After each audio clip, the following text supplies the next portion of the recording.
Voilà. Alors, rassurez-moi que vous êtes en direct côté Facebook. Nous allons pouvoir commencer l'émission par le premier sujet. L'émission de ce soir par le premier sujet.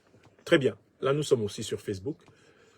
Et le premier sujet ce soir que nous avions annoncé avant le laïus sur le Cameroun. Mais il sera souvent question du Cameroun à tout moment. Eh bien, cette année. La question est formulée de la manière suivante. L'AES a-t-elle intérêt à intégrer le Togo et le Togo a-t-il intérêt à intégrer l'AES? Le ministre togolais des Affaires étrangères, le professeur Robert Dussé, notre cher frère, s'est exprimé sur sa page Facebook il y a 48 heures environ. Et voici exactement les mots qu'il a utilisés. Je voudrais lire les formulations du ministre Robert Dussé. Robert Dussé. Il a dit quelque chose qui augure d'un véritable chamboulement de l'équilibre politique en Afrique de l'Ouest. Si ce n'est à court, du moins à moyen terme. Alors, qu'est-ce qu'il a dit? Le Togo, c'était hier à 19h53 exactement, le Togo envisage de rejoindre l'Alliance des États du Sahel. Une décision stratégique qui pourrait renforcer la coopération régionale et offrir un accès à la mer aux pays membres. Une démarche qui suscite l'intérêt et marque un tournant dans la politique africaine. Voilà les mots exacts qui ont été utilisés par notre frère, le ministre Robert Dussé Komla, ministre des Affaires étrangères de la République du Togo. Bon, on va prendre les choses dans l'ordre. Premier aspect du problème. L'AES a-t-elle intérêt à intégrer le Togo dans son alliance? Pour répondre à cette première question, il faudrait se demander quels sont les principes qui dirigent l'Alliance des États du Sahel. Et se rappeler pourquoi l'Alliance des États du Sahel a été créée. Parce que si on ne connaît pas les principes directeurs de l'Alliance des États du Sahel, et si on ne connaît pas le but de la création de l'Alliance des États du Sahel, on ne peut pas répondre à cette question. Les principes de l'Alliance des États du Sahel sont globalement au nombre de 3. 1. Le principe de souveraineté. Ce sont des pays qui ont décidé que ce sont les dirigeants, le gouvernement, l'État de chacun de leurs pays qui prennent les décisions concernant l'orientation de la vie de leur peuple. Le deuxième principe des pays de la Confédération de l'AES, c'est le principe de la liberté de choix de leurs partenaires stratégiques.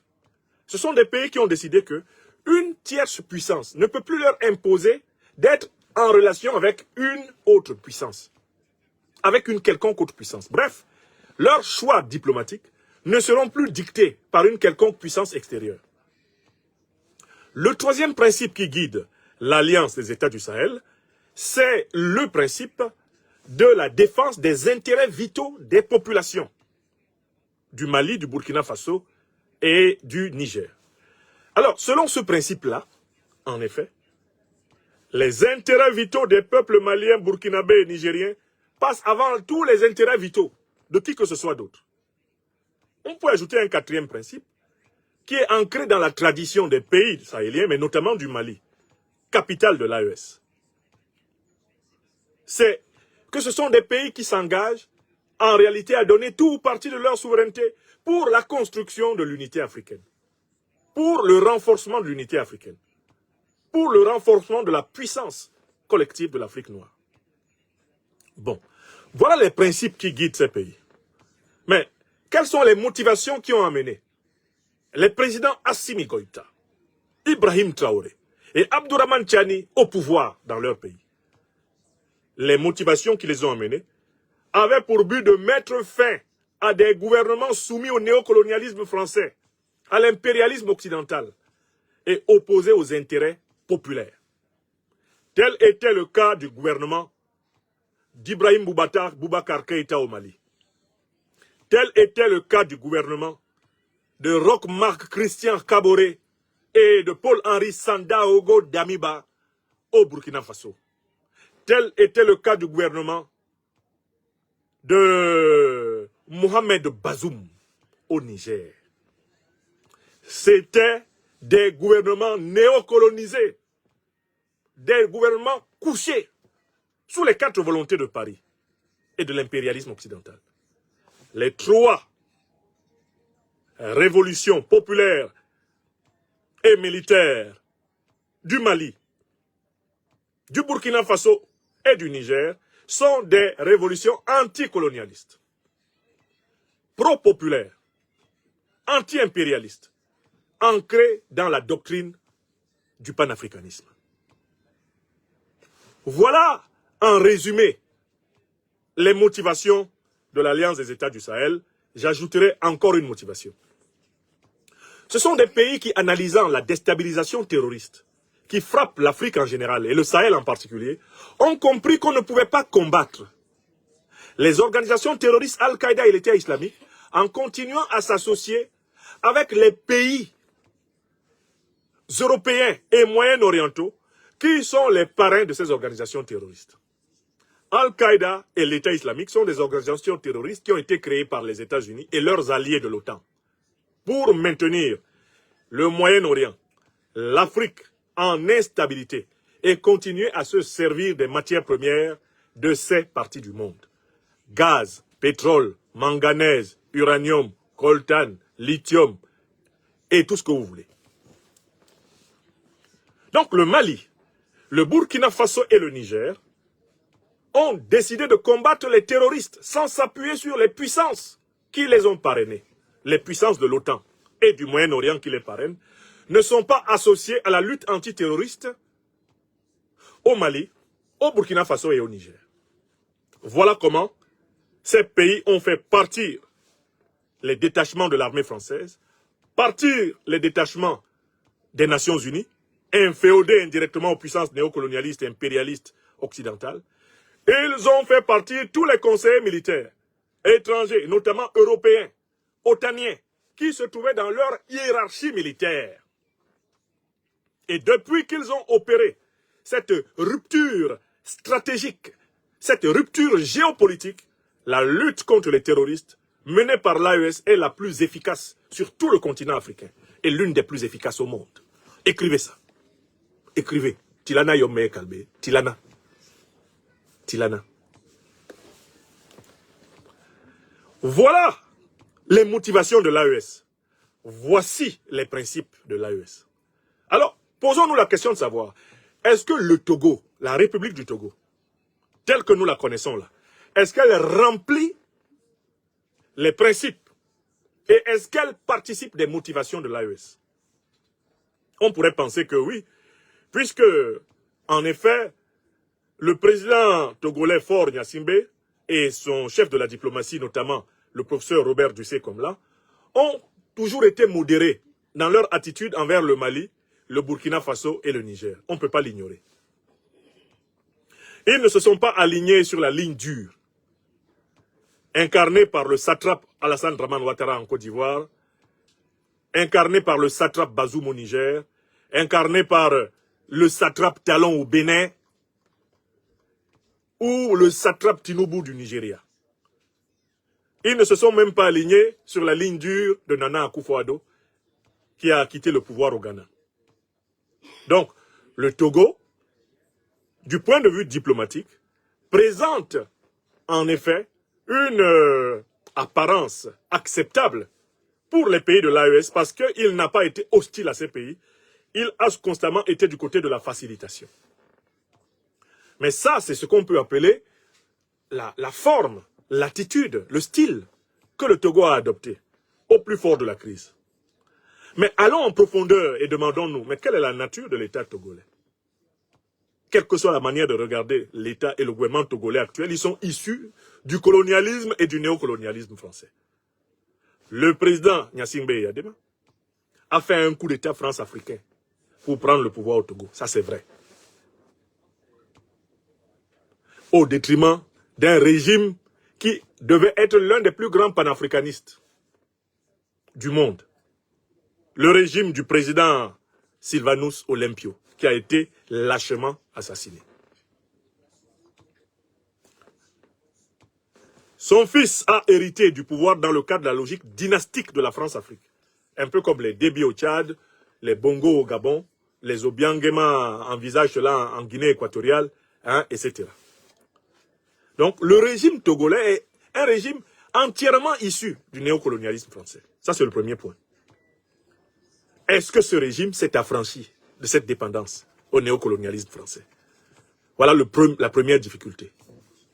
Deuxième élément important, toujours dans la profondeur, si on veut vraiment regarder les choses comme elles sont. Le régime togolais est lui aussi confronté au terrorisme. Je ne parle pas de la politique intérieure. Le régime togolais est confronté au terrorisme. Plusieurs fois, l'armée togolaise, les populations civiles togolaises ont subi les groupes terroristes. Et ils savent très bien que ces terroristes-là sont en réalité des agents, des mercenaires de l'OTAN, des mercenaires de l'Occident politique et du Moyen-Orient politique pour maintenir l'Afrique en fragilité. Ça, je suis convaincu que les autorités togolaises le savent. Mais la question est la suivante. Est-ce que des officiers occidentaux de l'OTAN ne continuent pas à être pleinement impliqués dans la gestion de l'appareil de défense et de l'appareil sécuritaire du Togo?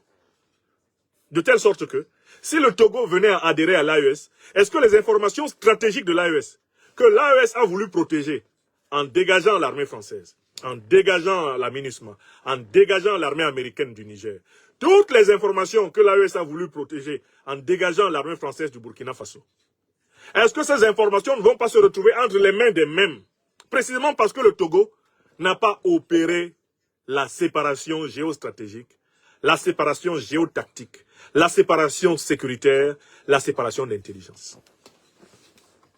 Voilà le deuxième obstacle pour l'adhésion du Togo en l'état actuel à l'AES.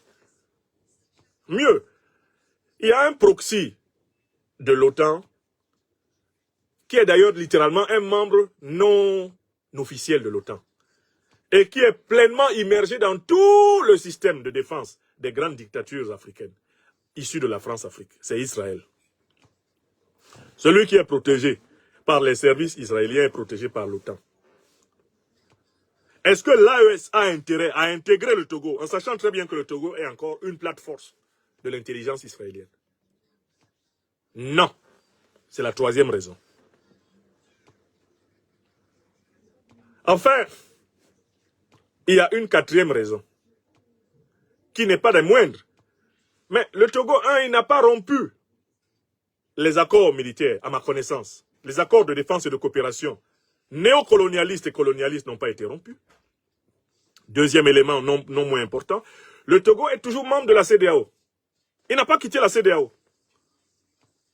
Est-ce qu'on peut être à la fois membre de la CEDEAO et de l'AES, alors qu'on sait que la CEDEAO a pour ambition la destruction de l'AES?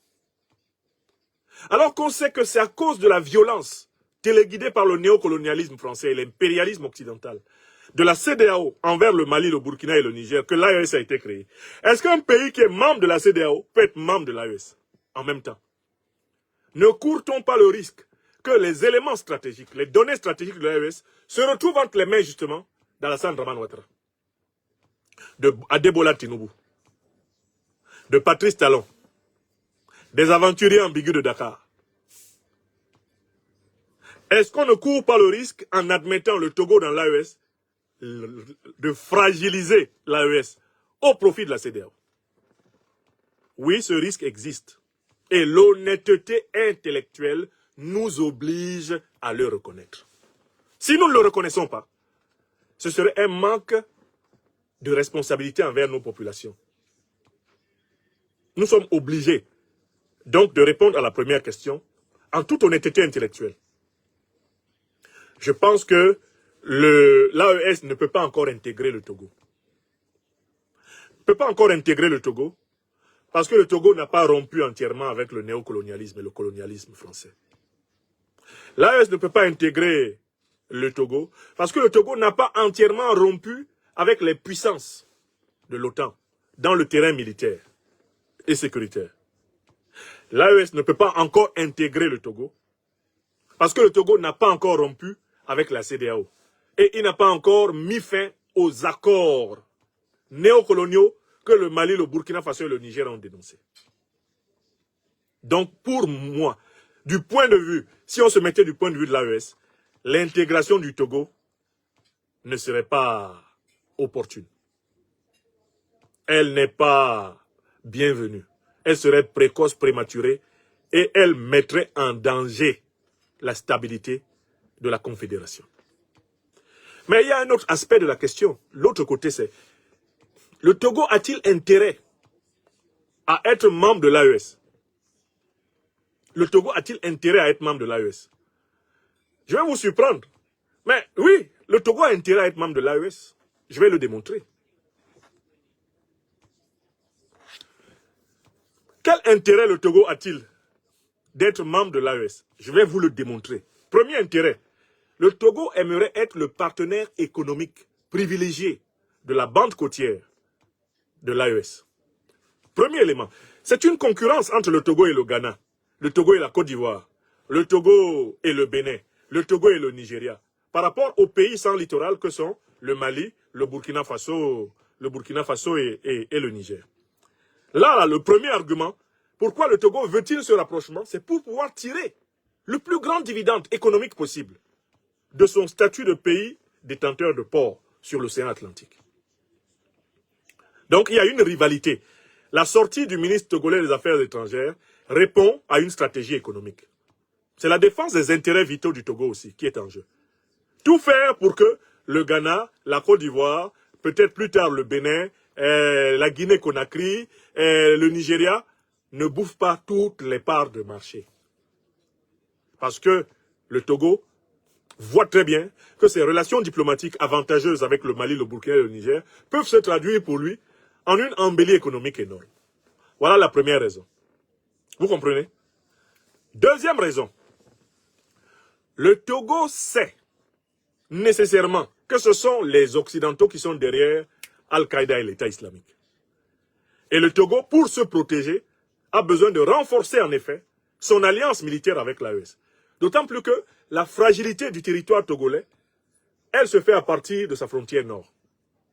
Donc, en effet, le Togo a intérêt à adhérer à l'AES pour pouvoir, en bonne entente avec l'AES, protéger sa frontière nord, sa population et son armée. Ça, c'est la deuxième raison. Écrivez ça. Le Togo a intérêt. Le Togo en tant que Togo, en tant qu'État. Il faut comprendre la logique de l'État aussi. D'accord? Troisième élément important. Quel est l'intérêt du Togo dans cette affaire? Le Togo a toujours voulu s'imposer par une diplomatie modérée.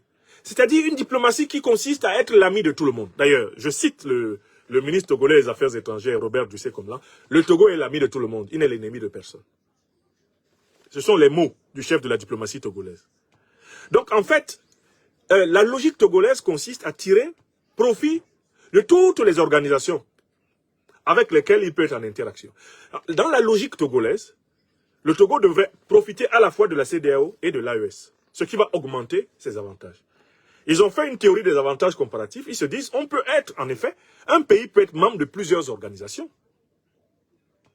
Donc, du point de vue des Togolais, s'ils adhèrent à l'AES, ils auront les avantages liés à l'AES. S'ils restent à la CEDEAO, ils vont conserver les avantages liés à la CEDEAO. Et ça leur fera plus d'avantages que les pays de la CEDEAO et les pays de l'AES. Vous comprenez le raisonnement togolais?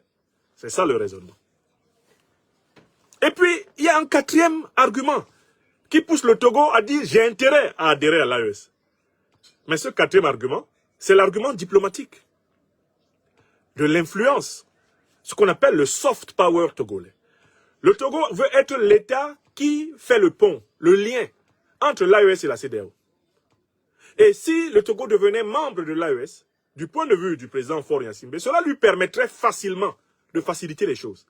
Il veut être un État, un peu comme la Suisse fonctionne ici et bien en Europe, un État qui s'entend avec tout le monde et qui par conséquent peut être le lieu des médiations. Vous avez remarqué que Genève, c'est le lieu des institutions diplomatiques internationales, c'est le lieu des médiations. Pourquoi? Parce que les Suisses, de toutes les façons, ils sont l'ami de tout le monde. Du moment que tu viens avec ton argent chez eux, tu le gardes dans leur banque, ils t'adorent. Voilà pourquoi ils ont veillé à ne pas avoir trop de carcans juridiques. Ils ne sont même pas membres de l'Union européenne pour ne pas être forcés à suivre un certain nombre de règles communes. D'accord?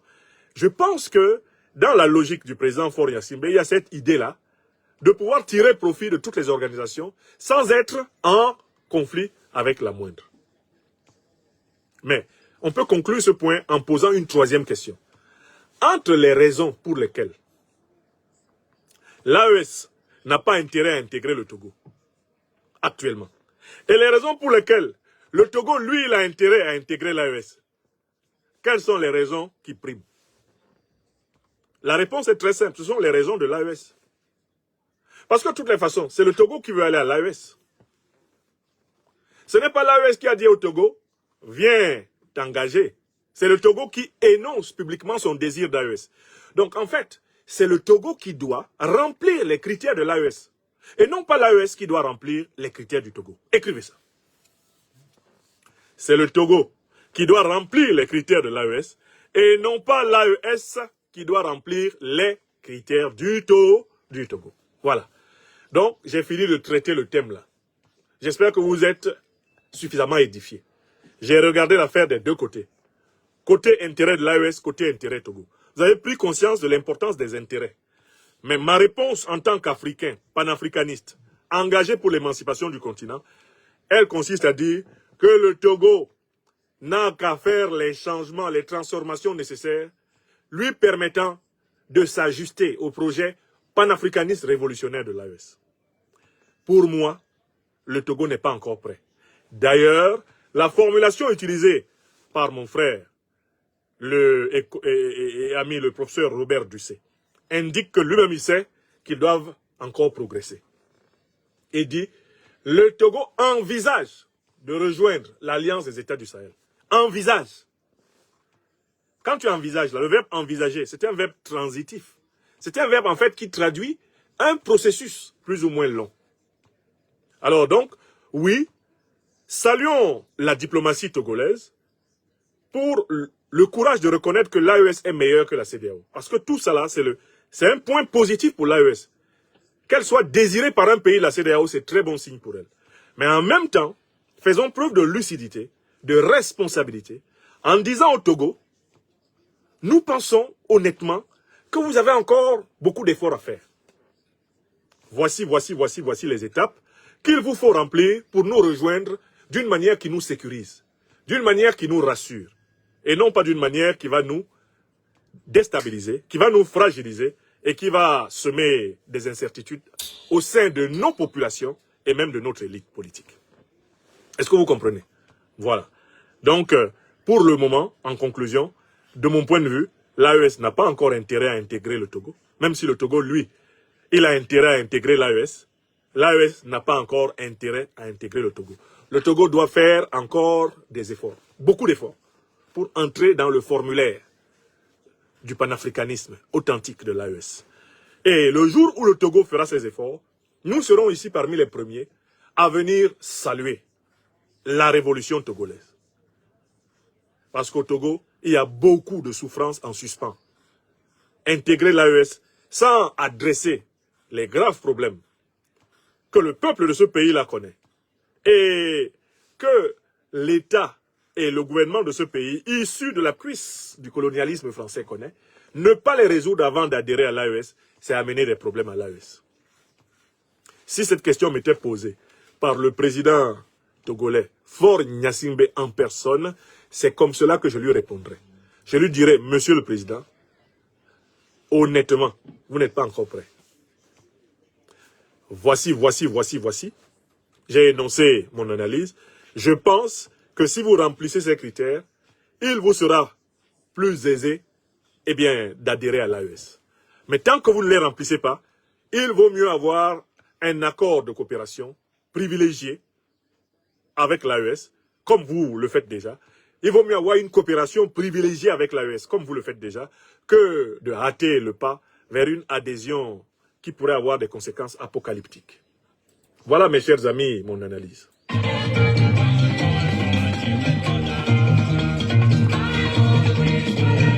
Cela dit, il faut continuer à saluer le Togo pour son attitude exemplaire envers le Mali, envers le Burkina Faso et envers le Niger.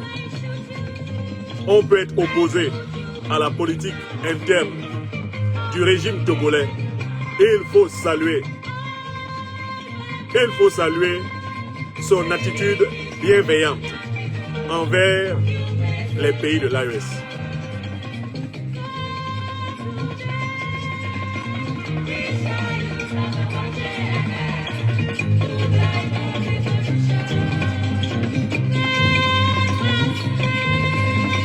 La la la la la la la.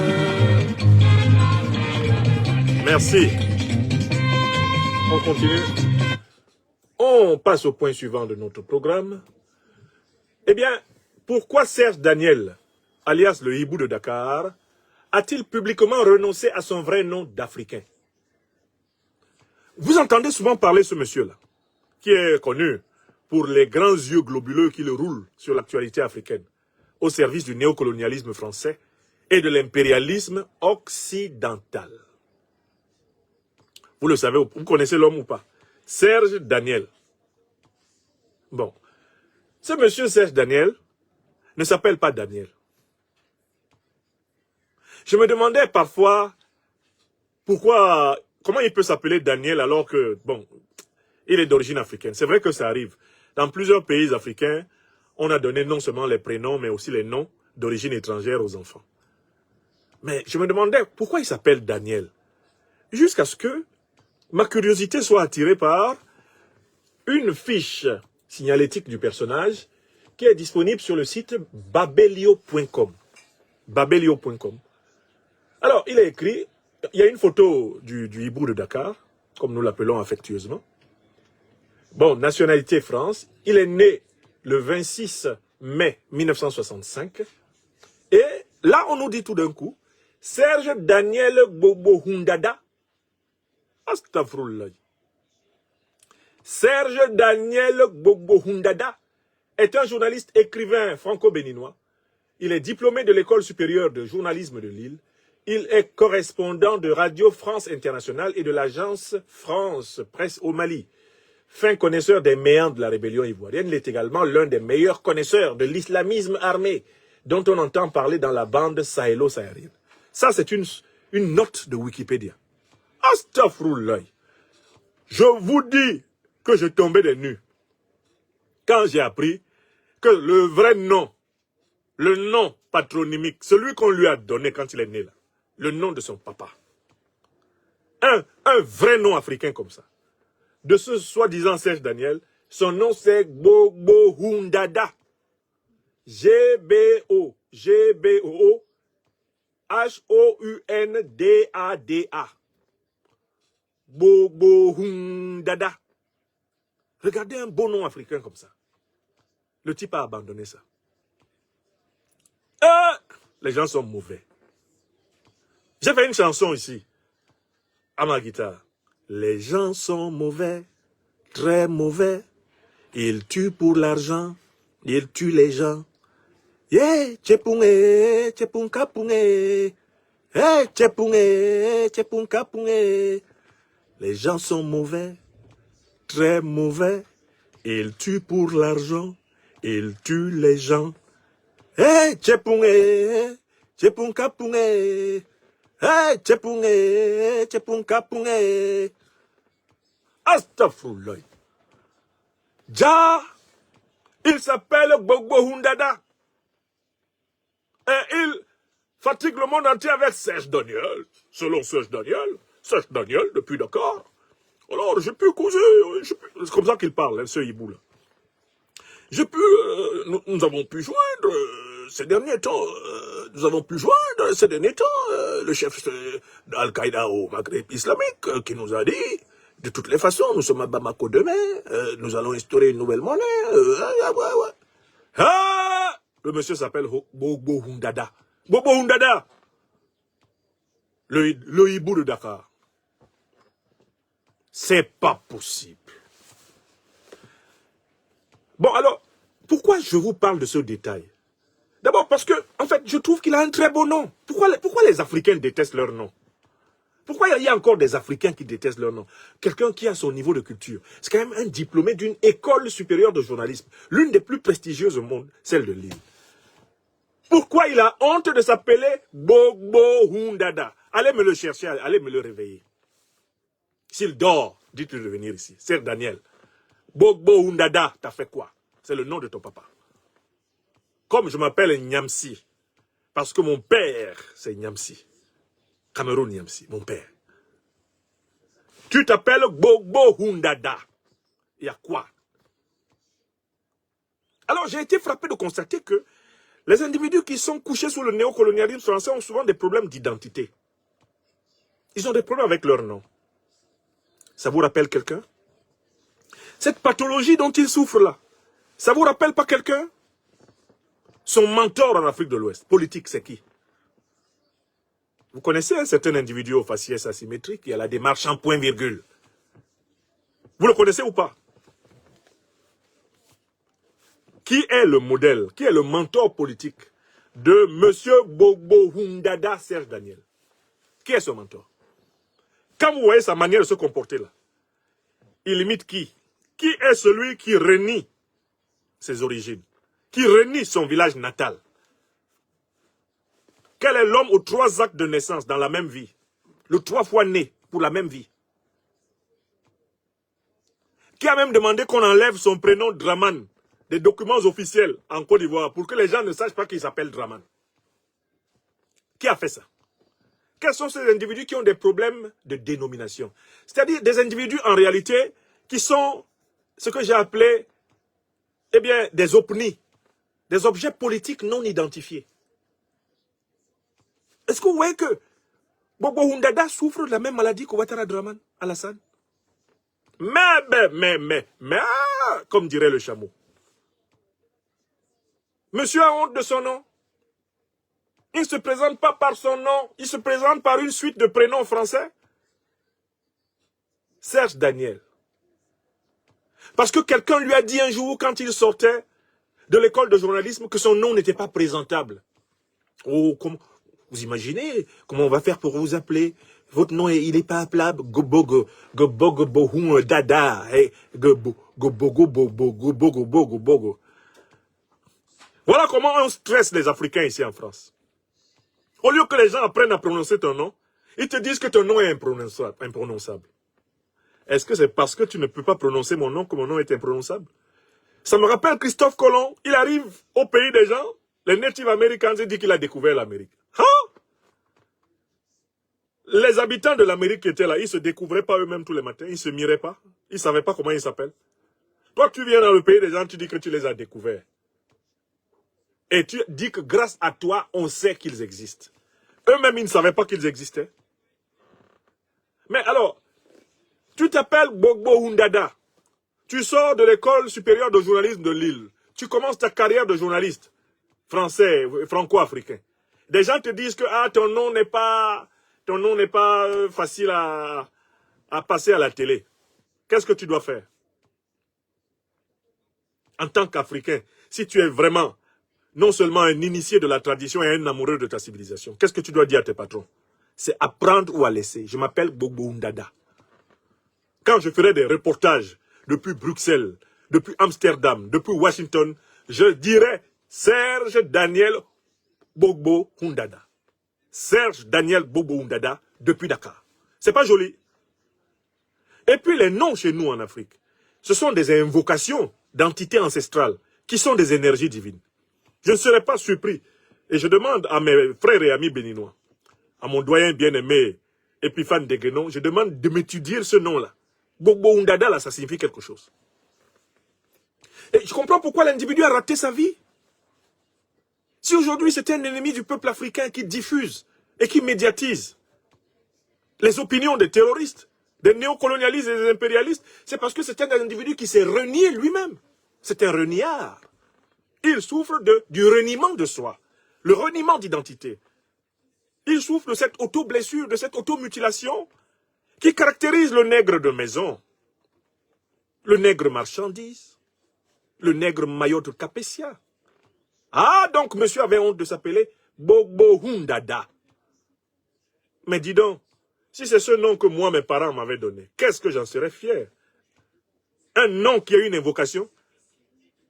J'ai un de mes avocats, le président du collectif des avocats de l'Institut de l'Afrique des Libertés, mon frère et ami. Ndjifutawo Woshawo Aboubekr. Quand moi je prononce le nom de ce monsieur-là, est-ce que vous n'êtes pas content qu'il y ait des noms africains? Mais les noms africains sont des invocations ancestrales. On ne joue pas avec un nom africain là. Sois fier de ton nom africain. C'est quoi ça?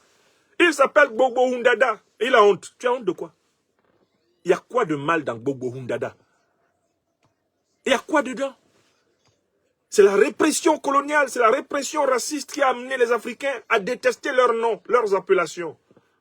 Et à couper le fil d'argent qui relie les générations à travers la vigueur, la puissance du patronyme, à leurs ancêtres jusqu'à Dieu le Tout-Puissant.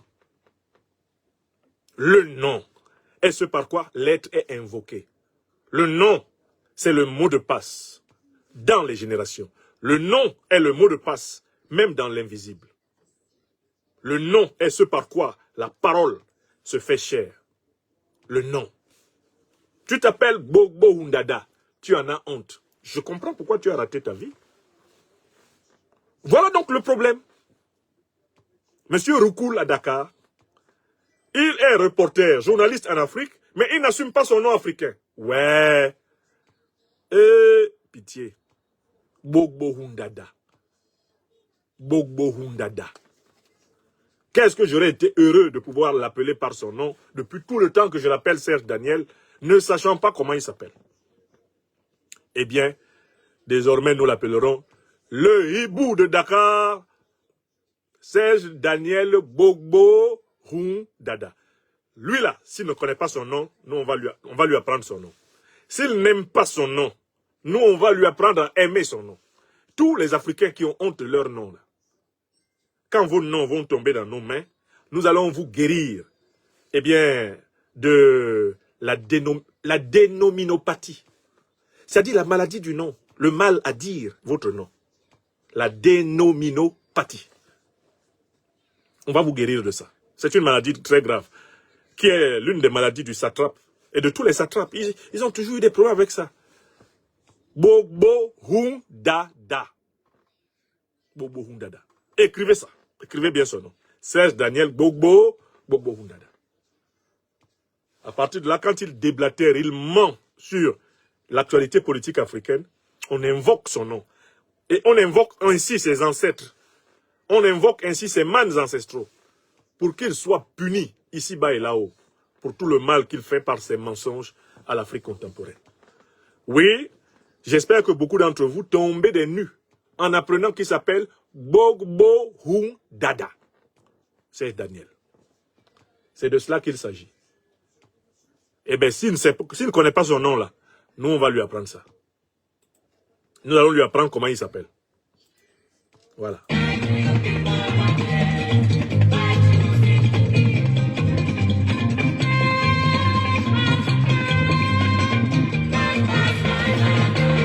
Soyons fiers de nos noms.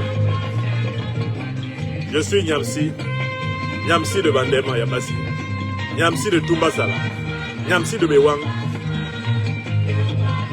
Ouais, fils de Nyamsi Cameroun. Fils de Nyamsi Willem, de Raphaël Kon. Fils de Nyamsi Mbende, fils de Nyamsi Akou. C'est moi. Ouais. Je suis le fils de Ngobasong Naomi. Fille de Basong Angwem. Fille de Ngwem. Alokat. Abassa.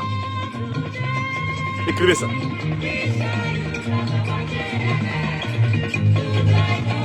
Vous avez entendu? Énorme longueur. Gbogbo Hundada est tombé dans notre main. Ouais. Gbogbo Hundada tourné, il est tombé dans notre main. Le hibou de Dakar. Gbogbo Hundada. Le hibou de Dakar.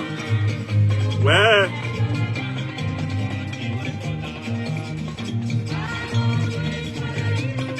Bon, la suite de notre programme. Les nombreux aveux américains de soutien au terrorisme mouillent toutes les puissances impérialistes occidentales et moyen-orientales. C'est-à-dire que ces dernières heures, mes chers amis, des officiels américains se succèdent les uns après les autres pour reconnaître que les États-Unis ont régulièrement financé les organisations terroristes. On a maintenant l'embarras du choix. Il y a eu tellement d'aveux que vraiment on n'en peut plus d'engranger les preuves. Mais ce soir, ce n'est pas pour écouter ces nouvelles preuves qui s'amoncellent tous les jours à l'horizon et qui confirment le formidable travail de notre ouvrage. Eh bien, que vous connaissez, il est derrière moi. L'impérial terrorisme. La question est la suivante. Mais qu'attendent les dirigeants de l'Union européenne pour tirer les conséquences de ce que reconnaissent les dirigeants américains? L'administration Trump a accéléré la déclassification de tous les documents.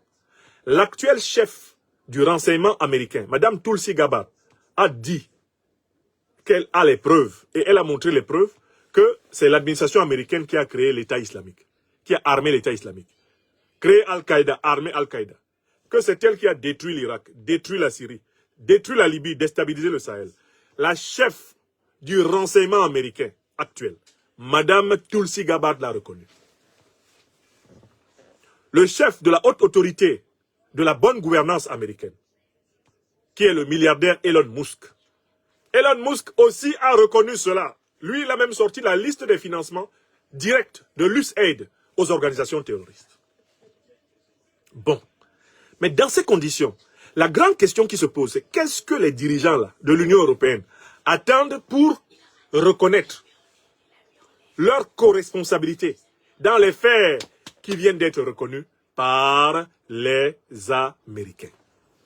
Voilà la question que je pose aujourd'hui, mercredi 12 mars 2025. Pourquoi je pose cette question? Mais parce que les pays de l'OTAN, je vais vous citer la liste des pays de l'OTAN. Les États-Unis reconnaissent avoir financé le terrorisme. Ils sont en alliance politico-militaire avec quel pays? Citons un peu les pays de l'OTAN. OTAN, liste des pays de l'OTAN. C'est important hein, qu'on demande à tous ces pays-là qu'est-ce qu'ils attendent pour avouer ce que leur patron, leur leader a avoué. Liste des pays de l'OTAN. Il y en a 30 aujourd'hui. Il y en a 30. On nous dit qu'il y en a 30.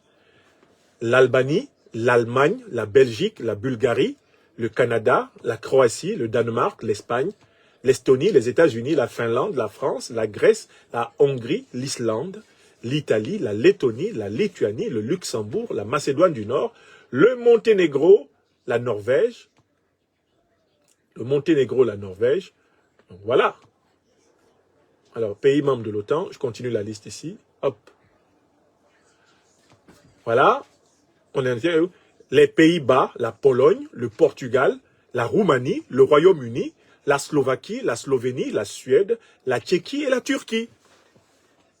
La question que je pose ce soir devant l'Afrique et nos amis du monde entier, mais les États-Unis reconnaissent avoir financé Al-Qaïda et l'État islamique. Les États-Unis sont une puissance de l'OTAN. Et les États-Unis sont la grande puissance de l'OTAN. D'ailleurs, la puissance qui contribue le plus au fonctionnement de l'OTAN. N'est-ce pas?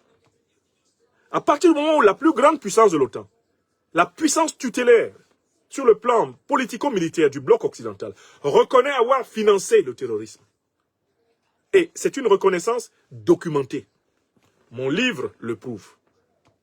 Les officiels américains eux-mêmes sont passés, pour ainsi dire, aux aveux, sous serment devant le Sénat. La question qui se pose ce soir, mais qu'est-ce qu'ils attendent? Ces 30 pays-là, dont la majorité sont européens, membres de l'OTAN, qu'est-ce qu'ils attendent pour reconnaître leur co-responsabilité dans l'expansion du terrorisme au Moyen-Orient et notamment en Afrique? Qu'est-ce qu'ils attendent? Ils attendent que l'on écrive un ouvrage détaillé. Parce que les Américains sont en train de tout déclassifier. Hein.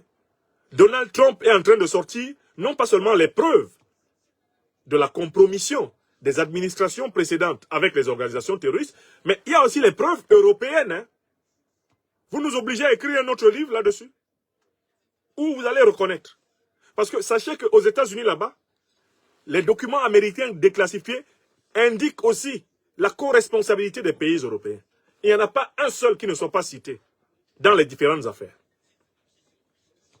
Donc voilà, il va donc falloir que nous rédigions un autre livre dans lequel nous allons rappeler la responsabilité de chacun des pays de l'OTAN, dans l'accusation formulée par, justement, ou la reconnaissance de la faute formulée par les États-Unis.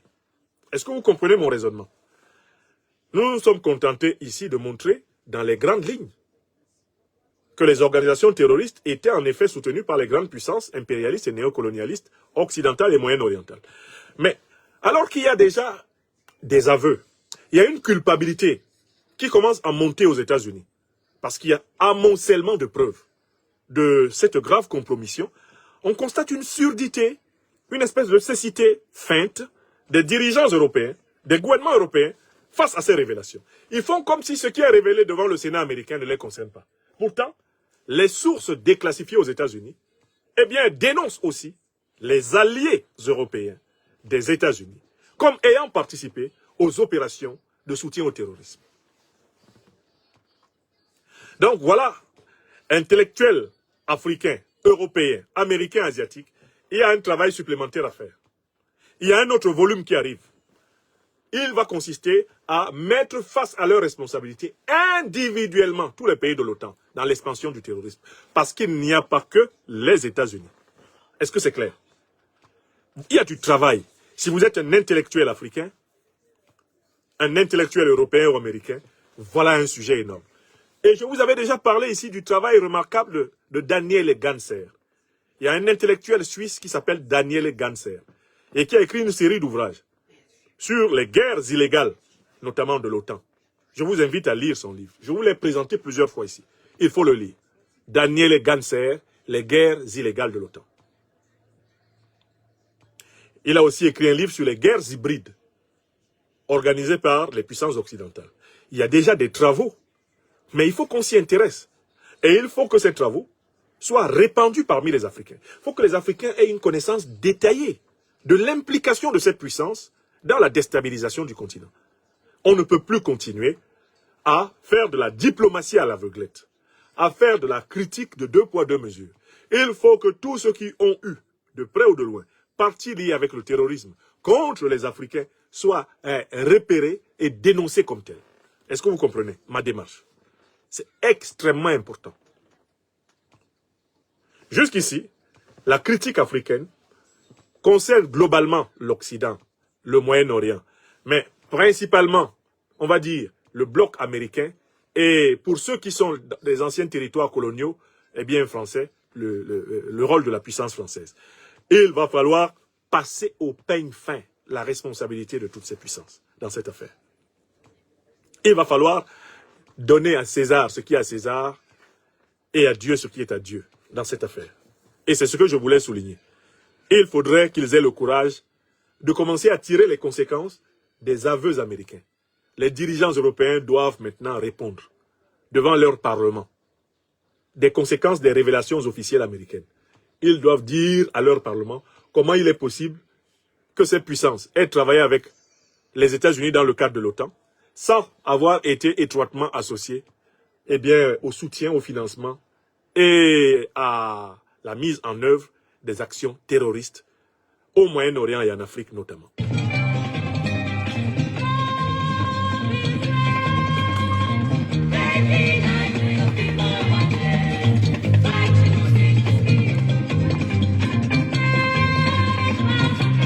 Diasporas africaines de tous ces pays, c'est notre responsabilité de documenter dans les pays respectifs où nous vivons, en Europe, en Amérique et au Moyen-Orient, c'est notre responsabilité de documenter la responsabilité des gouvernants de nos pays de résidence respectifs dans la déstabilisation du continent. C'est trop facile de fermer les yeux sur ce que nous savons. Exprimons-nous, publions. Et je remercie celles et ceux qui achètent massivement la Masterpiece. La Masterpiece, elle est là. La Masterpiece, l'impérial terrorisme. Je remercie infiniment ceux qui l'achètent. Merci infiniment.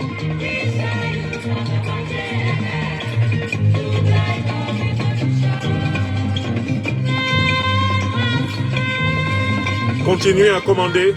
Quand nous nous verrons, je vous ferai une belle dédicace.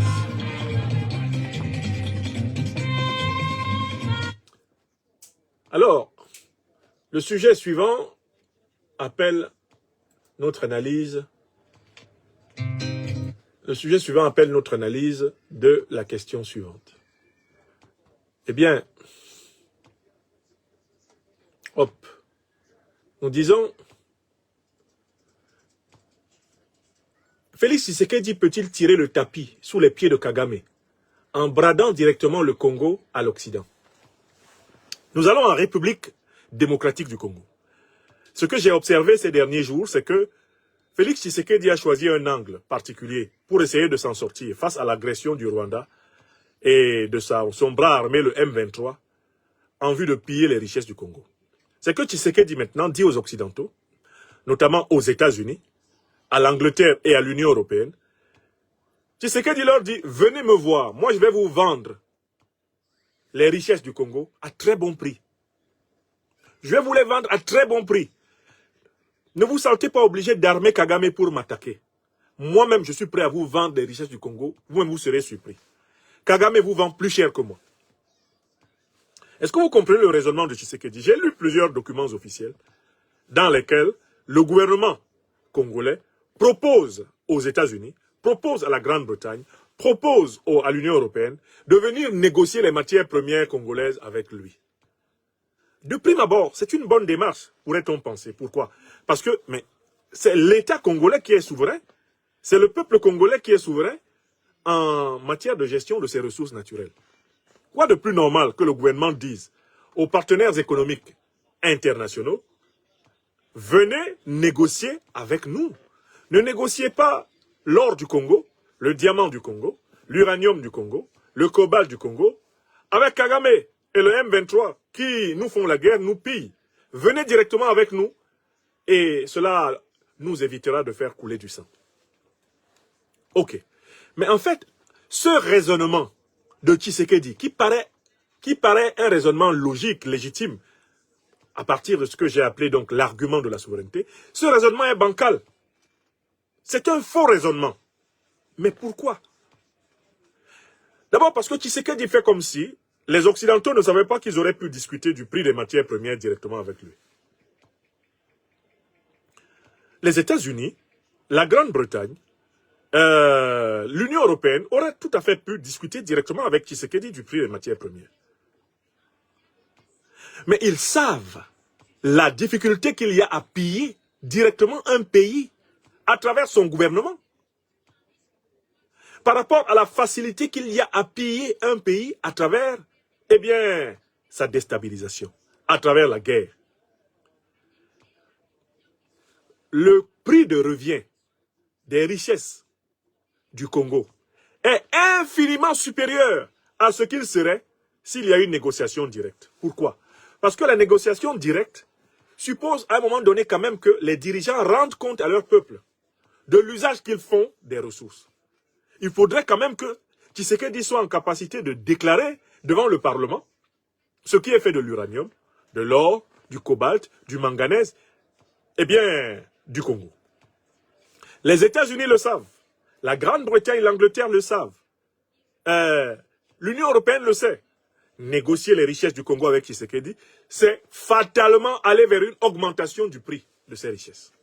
Parce que le peuple congolais, ayant un certain regard, parfois même un regard certain, sur ces richesses, ne manquera pas, à travers le Parlement, à travers les associations, à travers les autorités traditionnelles, à travers les citoyens, à travers la société civile, le peuple congolais ne manquera pas de dire « Bien, maintenant il est temps de nous payer le bon prix de nos matières premières parce que nous avons été trop volés. » Donc c'est exprès que les Occidentaux refusent d'acheter les matières premières congolaises auprès du gouvernement congolais. C'est exprès. Pourquoi? Parce que les temps ont changé. En effet, ils ont commencé par faire assassiner toute l'élite révolutionnaire et patriotique du Congo des années 50, 60, 70, en se servant de leur homme de main, Mobutu Sese Seko Kuku Mbendu Wazabanga. Et après avoir assassiné les Lumumba, les Mulele, les Kimbangu, Mobutu a bradé ce qu'il appelait à l'époque le Zaïre. Les Occidentaux se servaient en quantité incalculable de l'or, du diamant, de l'uranium. Mobutu n'a jamais su exactement les quantités de matières premières dont se servaient les Européens, les Anglais, les Américains. Et c'était ça le deal. Quand Mobutu décline à cause de la résistance des mouvements démocratiques africains des années 90, et que Mobutu n'est plus en capacité de continuer à voler les richesses des Congolais comme il faisait avant. Parce que désormais, le peuple congolais, au nom du pluralisme démocratique, revendique le droit de contrôler. Mais qu'est-ce qui a été généré? L'Occident a suscité, eh bien, le Rwanda et l'Ouganda pour attaquer le régime de Mobutu et installer quelqu'un qui devait continuer ce pillage. Car il ne faut pas oublier que l'AFDL de Laurent Désiré Kabila, à l'origine, avait été soutenu par le Rwanda et l'Ouganda pour le compte des Occidentaux. Il s'agissait de faire semblant d'injecter du sang neuf à Kinshasa pour pouvoir recommencer le même pillage. Kabila, arrivant dans Kinshasa, se souvient qu'il est quand même un lumumbiste, un panafricaniste révolutionnaire de formation. Et Kabila fait volte-face, Kabila père, j'entends, contre les Occidentaux et leurs supplétifs rwandais et ougandais. Avec l'appui de l'Angola, de José Eduardo dos Santos, du Zimbabwe, du grand camarade, eh bien, Robert Mugabe, avec l'appui de l'Afrique du Sud de Thabo Mbeki et consorts, Laurent Désiré Kabila a réussi à déloger les Rwandais et les Ougandais militairement de Kinshasa et a recommencé le processus révolutionnaire qui avait été interrompu avec la mort de la génération Lumumba Mulele. Donc, les mêmes puissances occidentales vont actionner le Rwanda et l'Ouganda pour assassiner le Mzee Laurent Désiré Kabila, eh bien, en janvier 2001, dans son bureau, au palais du peuple à Kinshasa. On va imposer à la tête du Congo le fils de Laurent Désiré Kabila, mais qui, lui, est un allié et un vassal des Occidentaux à travers ses maîtres rwandais et ougandais. Car, en fait, Joseph Kabila est un vassal du Rwanda et de l'Ouganda, c'est-à-dire un vassal de l'impérialisme occidental. Joseph Kabila, c'est un Kagame bis. Et tout le temps qu'il a été lui aussi à la tête du Congo, les Congolais ne peuvent pas savoir la quantité de matières premières qui leur ont été prises. Celui qui est là maintenant au pouvoir, à savoir Félix Tshisekedi Tshilombo, est issu de la même logique de parrainage. Il est issu des mêmes parrains. Tshisekedi, c'est l'homme de l'Union européenne, c'est l'homme de Paris, c'est l'homme de Washington, c'est l'homme de Londres, comme Kagame, comme Museveni. Leçon à Kigali et à Kampala. Donc voilà pourquoi, aujourd'hui, la situation n'est pas meilleure. Pourquoi? Parce que quand Tshisekedi s'est mis à tenter de vouloir organiser autrement le partage des richesses du Congo, autrement que voulu par le Rwanda, l'Ouganda et leurs maîtres occidentaux, les mêmes ont armé le Rwanda et l'Ouganda pour attaquer Tshisekedi et lui rappeler qu'il est là pour accepter que le Congo soit bradé. Bon. Lorsque maintenant Tshisekedi se lève et dit « Venez, je vais vous vendre moi-même, je vais vendre moins cher que Kagame », est-ce que c'est une bonne nouvelle pour le peuple congolais? Mais c'est une terrible nouvelle. Pour sauver son pouvoir, pour rester président de la République, Tshisekedi est prêt à brader encore plus que Kagame le sous-sol congolais. Mais c'est grave. Il ne veut pas faire face à la question fondamentale qui se pose. Comment se délivrer du joug du néocolonialisme et de l'impérialisme occidentaux? C'est la question fondamentale qui se pose au Congo. Et la réponse est, en levant des forces révolutionnaires dans la société civile, dans l'armée, et en changeant d'alliance géostratégique et géopolitique dans la sous-région africaine et au niveau mondial.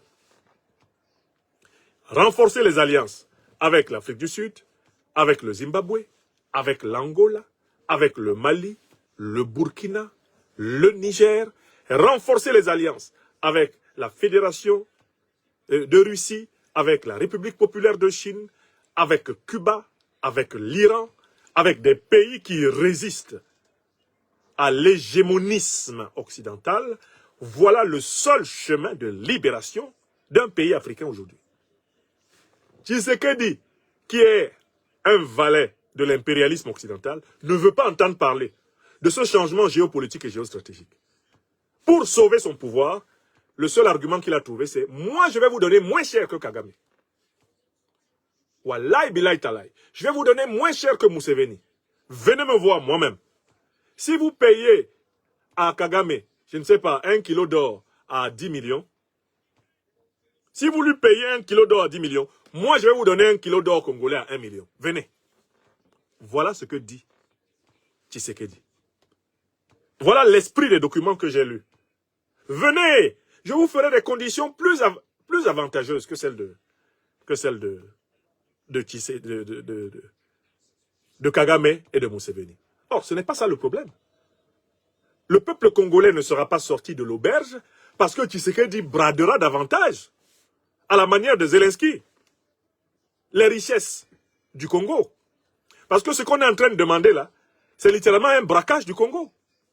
Comme on est en train de braquer l'Ukraine. Vous avez vu les Ukrainiens? On leur donnait 100 milliards d'armes, 200 milliards d'armes. Ils pensaient que c'était cadeau. Trump est venu et dit « We want our money back ». Il a pointé toutes les terres fertiles de l'Ukraine. Il dit « Donnez-nous ça ». Il a pointé tous les minéraux rares de l'Ukraine. Il dit « Donnez-nous ça ». En échange de tout notre argent que nous vous avons donné. C'est ce modèle que Tshisekedi est en train de vouloir mettre en place. Puisqu'il n'a pas pu gagner la guerre contre le Rwanda et le M23, exactement comme, eh bien, Zelensky n'a pas pu gagner la guerre contre la Russie.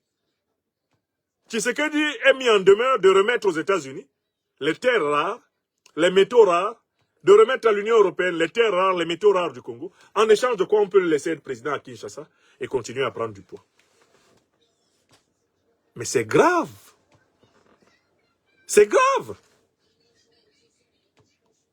Voilà pourquoi je voudrais dénoncer la fausse solution qui est une fuite en avant, choisie par Félix Tshisekedi. Je voudrais dire au peuple congolais que la solution ne consiste pas à brader le Congo. En bradant le Congo, vous aurez un effet pire que ce que Kagame et Museveni sont en train de faire dans le Kivu. En bradant le Congo, vous compliquerez encore plus le sort des générations actuelles et futures. En bradant le Congo, vous l'offrirez à la recolonisation occidentale. Le Congo sera soudanisé. Il sera dépecé. Ils vont organiser des sécessions. Ils vont organiser des micro-États parce que pour voler, ils créent toujours des partitions, des sécessions. Ils créent toujours des États dans l'État pour voler. Si vous les laissez s'installer, vous n'aurez jamais plus le Congo un et uni. Vous n'aurez plus jamais l'État souverain du Congo. Si vous vous amusez à laisser les impérialistes venir ramasser à pelle encore plus abondante les richesses de ce pays. Ce qu'il faut, c'est la révolution panafricaniste. Ce qu'il faut, c'est le changement géopolitique et géostratégique. Ce qu'il faut, c'est de vaincre le Rwanda de Kagame. Vaincre le M23. Les contraindre par la force à quitter le sol congolais. Les impérialistes et les néocolonialistes ont besoin de défaites pour arrêter. Ils ne connaissent pas d'autre langage que celui de la défaite. Il faut les battre. À plate couture, sur le terrain de la violence, en mobilisant la violence révolutionnaire et en mobilisant les alliances panafricanistes et les alliances du monde multipolaire. Voilà ce que je voulais démontrer. Si vous ne faites pas cela, sachez que Tshisekedi sera pire que Mobutu. Il va faire piller le Congo plus que Mobutu. Si vous vous amusez, à le laisser appliquer sa théorie de la braderie.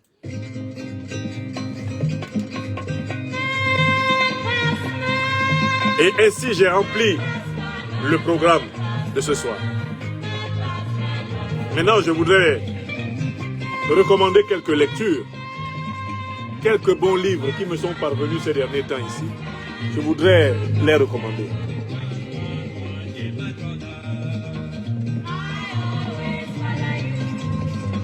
Deux petits livres que je vous recommande. Hein, je ne vous demande pas seulement de commander l'impérial terrorisme. Vous voyez, moi je parle des livres des autres écrivains. Et il faudrait que les écrivains aient l'honnêteté de parler des livres des autres écrivains. Parce que vous écrivez aussi parce que vous lisez. Et il faut rendre hommage à ceux qui écrivent, surtout quand on écrit. Il ne faut pas donner l'impression qu'on invente la glace. Nous écrivons parce que nous lisons. Nous écrivons parce que nous apprenons. Il faut que d'autres écrivent pour que nous écrivions. Et quand nous écrivons, il faut que d'autres qui écrivent et qui nous lisent souvent aient le courage de nous citer, de parler de ce qu'ils ont appris de nous. C'est cela l'honnêteté intellectuelle.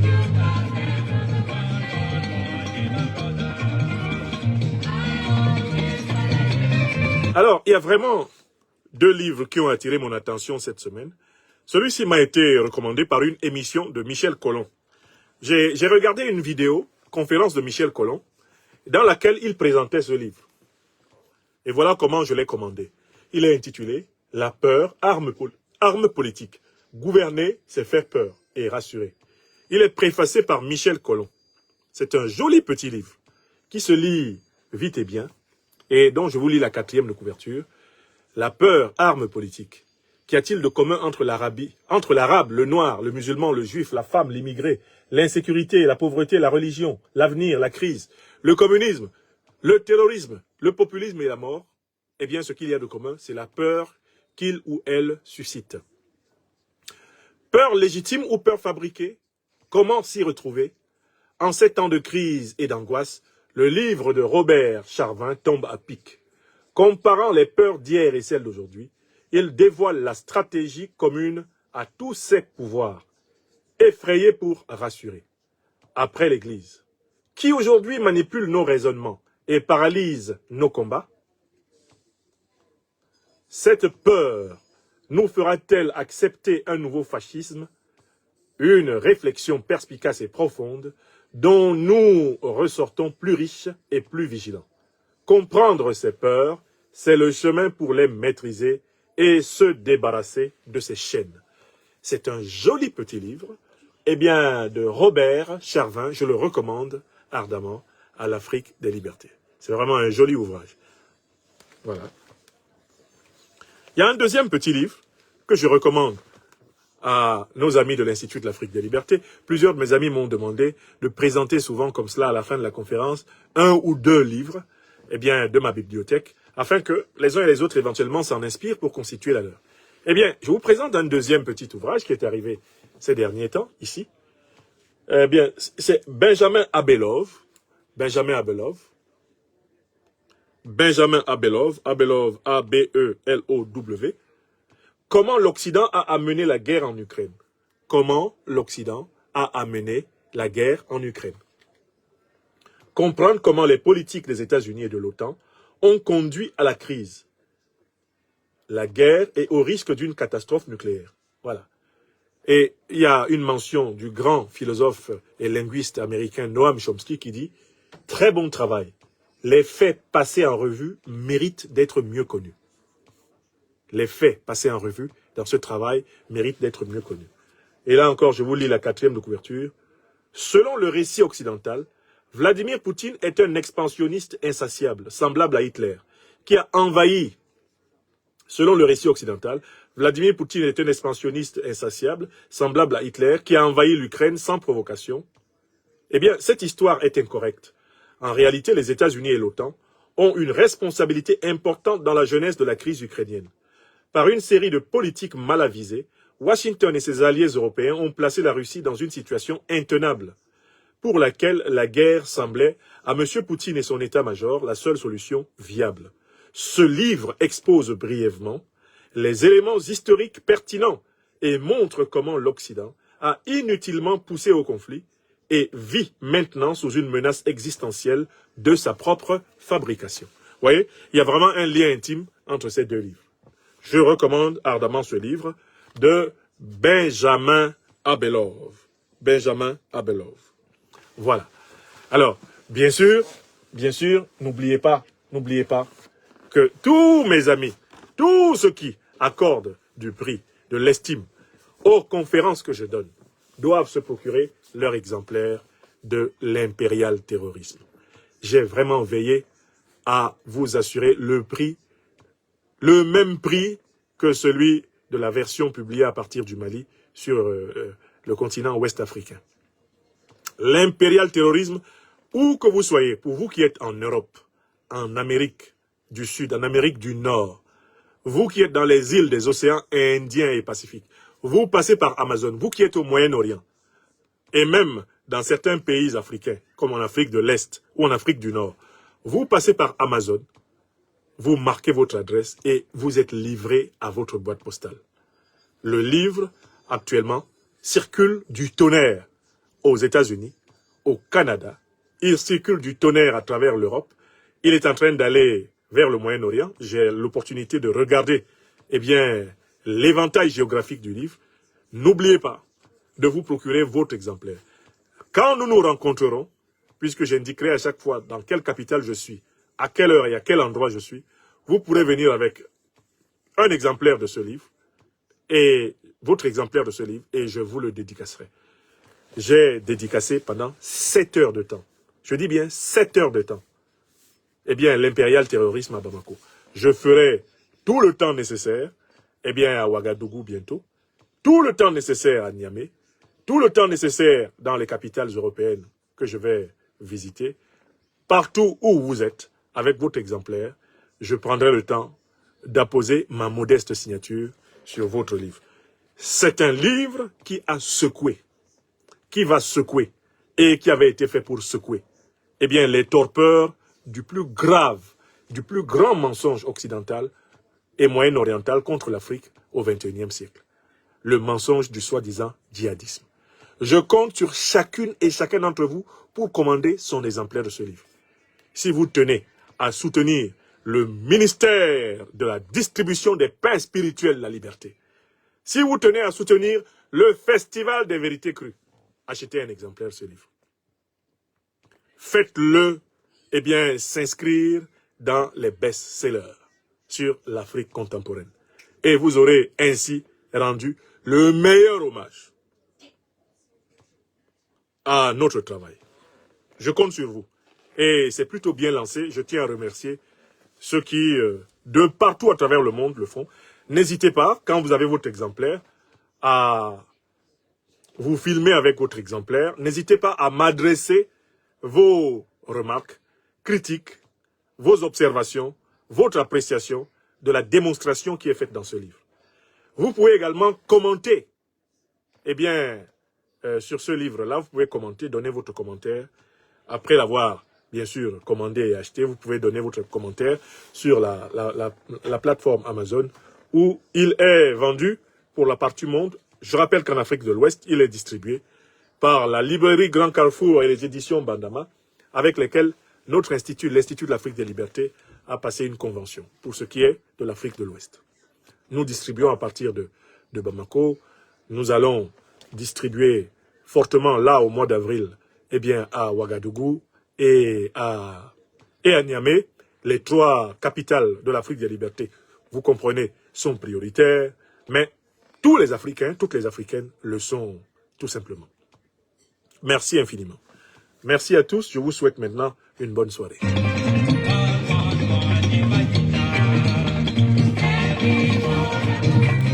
Les livres là, vous pouvez les commander par Amazon. Tous les livres que j'ai évoqués, c'est par Amazon. Vous pouvez avoir votre exemplaire par Amazon. Vous allez sur Amazon, vous tapez l'impérial terrorisme. Le lien va s'afficher. Si vous avez une carte bancaire et une boîte postale, c'est facile. Vous commandez, Amazon vous livre chez vous. Alors, à ceux de mes amis qui sont pressés de me voir de retour au Cameroun, c'est bientôt, puisque le régime de Paul Biya va tomber.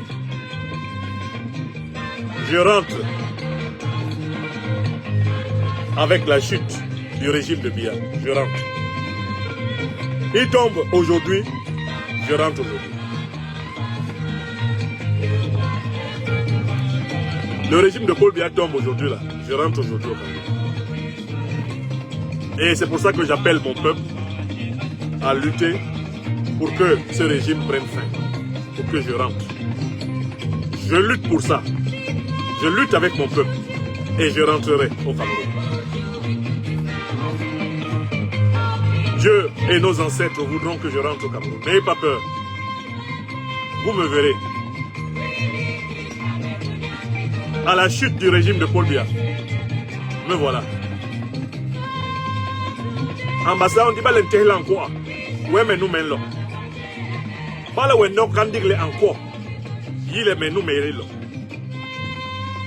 Si tu entends seulement qu'il est tombé, sache que c'est moi qui arrive comme ça.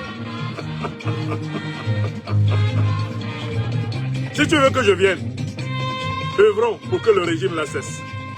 Je ne peux pas vivre au Cameroun avec ce régime. Je dois lutter pour que ce régime tombe. Pour que je vive au Cameroun. Tu as compris? Aujourd'hui, voilà pourquoi je suis pour la révolution populaire. On est fatigué des histoires d'Elekam. Je ne suis pas dedans. Ceux qui croient que Elekam va les aider à mettre fin à ce régime, je leur souhaite bonne chance. Je ne suis pas dedans. Je suis dans la lutte populaire. La révolution populaire. Voilà. Donc si vous apprenez qu'il est tombé, sachez que c'est pour que j'arrive. Pas les nobles encore. Ouais, mais nous meillons. Aujourd'hui, Dinga Jouk, j'ai compris. Wadjo Longoa, Di Majo, Tira Majo, Majo Timo. Osengi Boam. Nyabou Mamé. Si vous entendez que Paul Biya est tombé, sachez que je suis rentré.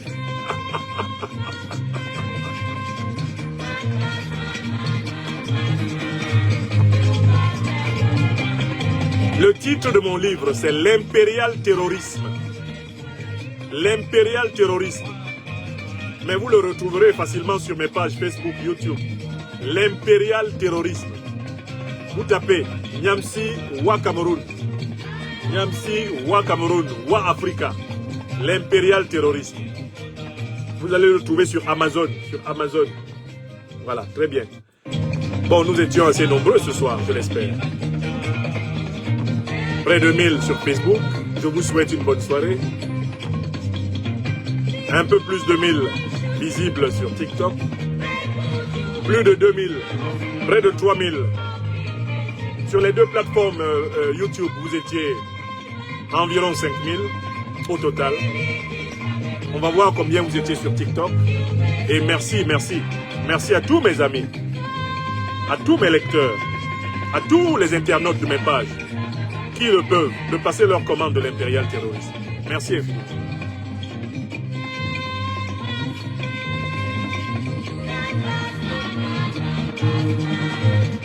Très bien, vous étiez 35 000 en direct sur TikTok. Si on ajoute les 6 000 autres sur les autres plateformes, eh bien vous étiez plus de 40 000 à suivre en direct notre programme ce soir. Soyez bénis. Vous écoutez Man Passe Man, chanté par Djaralilon, à la gloire du grand héros révolutionnaire camerounais Ernest Ouandié, assassiné le 15 janvier 1971 par le régime néocolonial Ahidjo Biya. Merci infiniment. Bonne soirée à tous. Vive l'Afrique des libertés, vive l'Afrique souveraine. Merci infiniment. Merci.